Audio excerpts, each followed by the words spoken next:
back, everybody, to WTL. That stands for Where's the Line? Nebraska's first and only sports betting show. Yeah. I'm your host, Andy Klassen, joined by Jabron. Ooh, Parlay Pounder. You got it. We're back. And we got a full slate of college football we need to get into. Let's do it. Let's start with the Big 12. Big 12. Not quite the big noon kickoff here, but it's still an 11 o'clock Fox kickoff. Right. We got the number 6th ranked Oklahoma Sooners heading down to Kansas. Yeah. What is that? David Booth Stadium, Memorial Stadium. Yep, they're in Lawrence. In Lawrence, Kansas. And the Jayhawks are a 10-point home dog. Yeah.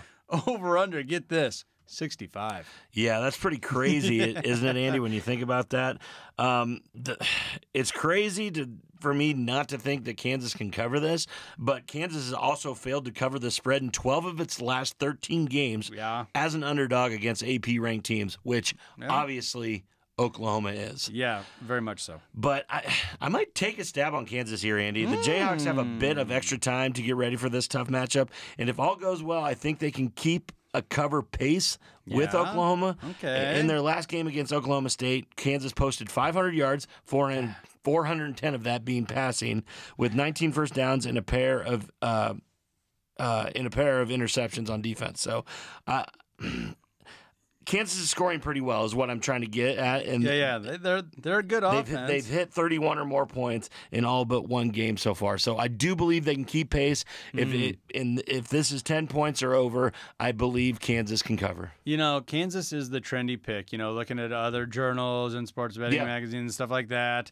But man, you are spot on. Kansas is an 0-5 ATS against the spread. Their last 5 Big 12 opponents. Yeah. They just can't cover when they're playing conference opponents, ranked opponents. And you've seen so many good things, and everybody likes Leipold and the coaching staff down there. But, man, they just leave you wanting more and thinking, do I really want to lay it with Kansas? No. That is what you got to look at yourself and say, Andy. If this is at 9.5, I think I go with the Oklahoma side. If it gets to 10 or over, I think I got to side with the Jayhawks. All right. Well, Gabriel, quarterback for Oklahoma, he has got it rolling. He's good as advertised, right? Yeah, over 2,000 yards passing. He takes care of the football, too. 19 touchdowns, only 3 picks. Not quite the same story over there on the sideline for Kansas. Bean is their trigger man. He almost has 1,000 yards, 913 yards on the season, 9 touchdowns, 2 interceptions. Just, it's a whole different category. It really is. It's a different category. But I cannot not bring up Oklahoma last weekend. They survived a major scare against a UCF team, thanks to a two-point conversion to stop, late in the game. So it wasn't the prettiest of wins. Obviously, they did get the W, but it's the offense that keeps rolling for Oklahoma. Right. And the Sooners have scored 28 or more points in all but one game so far. So they should post another big total in this one. They should. I think the Jayhawks keep pace, but I think that over is what I'm looking at. The over. Even at 65, you like the over. I do. We're going over. Going over. Hey, everybody just kind of chalks it up like Oklahoma's going to score 40. Yep. And we've seen a lot of, the last 2-3 years that's what Oklahoma does. Yep. And Kansas should be able to defend home and get us there, right? Yeah, they should. They should be able to do that. Come on, Jayhawks. Get us that 65. Let's do it. Bet the over.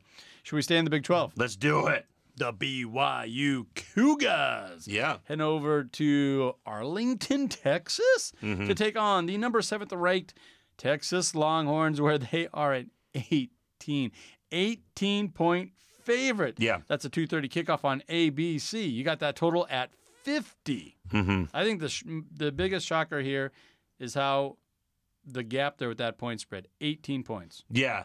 The Cougars are 5-2 on the season. I think people are going to get scared about this line and bet on BYU, and that is incorrect. Ooh. I'm going to lean Texas here. You can make a case either way, but both teams have few things to work on after last weekend's victories. Texas came up with 360 yards, 219 on passing, 19 first downs and 0 turnovers, Andy, and a big win over Houston. That said, the Longhorns also just went 3 for 12 on third down tries and gave up 378 passing yards to the opposition. Still, considering Texas has hit 30 or more points in every game this year, I imagine their offense will be on track on this one and stack it up against BYU. You know, I'm trying to find a stat so I can argue with you here. But, yeah, it's tough. I hate Texas. I hate them. Horns down. I hate them. But I think they're going to cover this 18 too. For sure. They're going to. Here's one. They are 1-4 against the spread in games played in October. The last 5 games in October. It's a little different team, I would say. It's like the Minnesota Twins PA announcer when he's digging up those stats on the radio. Exactly. No, but as for BYU, I'll just go into it a little bit. Their offense was pretty slow overall against Texas Tech with 277 total yards, only 127 yards passing, which they're going to need to do against this high-powered Texas offense. And only had 12 first downs. The Cougars benefited greatly from the Raiders having, 5 turnovers and 9 penalties, though. So that's not going to happen against Texas. Texas is going to whoop these guys. It's going to be more than 21 points. And, with the things that people are saying about Texas is the quarterback controversy. Quarterback is banged up a little bit. We might be able to see Arch Manning at the end of this game once we get, some points built up. Quinn Ewers, he's almost at 2,000 yards already on the season. Takes care of the football as well. 13 touchdowns, only 3 picks. Knocked off Alabama, right? Yeah. Like, what more can this kid do? No, I think he's banged up a little bit. That's what I'm saying. A little bit of an injury. And Slovis, he can keep pace. The BYU quarterback, he is not the problem. He's got over 1,500 yards on the season through the air. It's the rushing attack. The Cougars just don't have a strong enough rushing attack to keep pace with the Longhorns. That's why they're 6-1. They're 3-1 in the conference and ranked 7th in the nation. Yeah. And they're getting them at home here. 18 points. Fine, I'll do it. And you like the over too, huh? I like the over. I like Texas. Man, hook 'em. Hook 'em horns. Hook 'em horns. All right. Should we move on to the game I think everybody's been looking at here? The week. The game of the week. It's our game of the week. Let's do it. The Boilermakers are coming to Lincoln. Yeah. They're only 2-5 on the season, taking on a team with a winning record in the Cornhuskers. Let's go. 4-3. And I feel like they've hit another gear. They found new life here. They are a slim 2.5-point favorite just off that key number of 3. That's a 2:30 kickoff on FS1. You got a total at 39.5.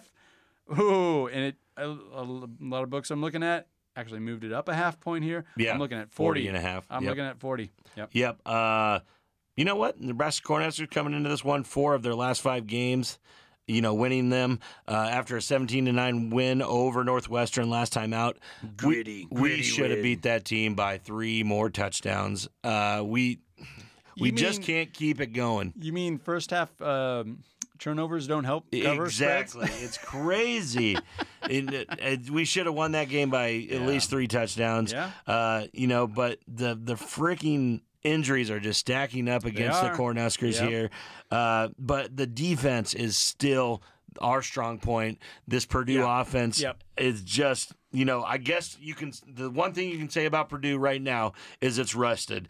And a lot of their recent losses have been against tough teams in the Big Ten. Yeah. But I'm not investing a whole lot into that stuff. No. Nebraska's playing well defensively, and the offense has been able to do enough since Harburg has took over the starting role. I think this ends up being a game that Nebraska wins like 20-13, 17-13. It's kind of the same thing that we saw against Northwestern. Give me the Huskers laying the points. I like the Huskers laying the points too, but it's trickier than you think because you'll just look at the totals here as far as wins losses. Purdue sitting at 2-5, only 1-3 in the conference. Nebraska's not much better. No, they're 4-3. They're only 2-2 in the conference, and Nebraska just can't get out of their own way. It just boils down to defense. Yeah, and this is where the latest wave of injuries. I don't know what's going on, but they're to the offense, and quite frankly, and I've heard it put a lot of ways.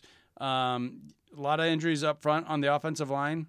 What have we been, kind of complaining about? Inconsistent offensive line play. No doubt about it. At left tackle, here, there, whatever. Okay, well, then there can't be that much of a drop-off, right? No. So, I mean, and we're... Next man up. And we've been asking to see these younger guys, and we're one game away from that cutoff. 4 games they get to play these freshmen and guys that want a red shirt. Yep. You're going to get them, whether you want to see them or not. No, we're going to see everybody on the frickin' roster. I'm kind of excited to see these guys. For sure. I'm excited to see these guys, throw them in the fire. I already feel like the Matt Rule era is off to a decent enough start. Yeah. Not everything has gone our way, Nebraska's way, whatever, but I like what I'm seeing. Yeah, for sure. Clean up the turnovers and boom.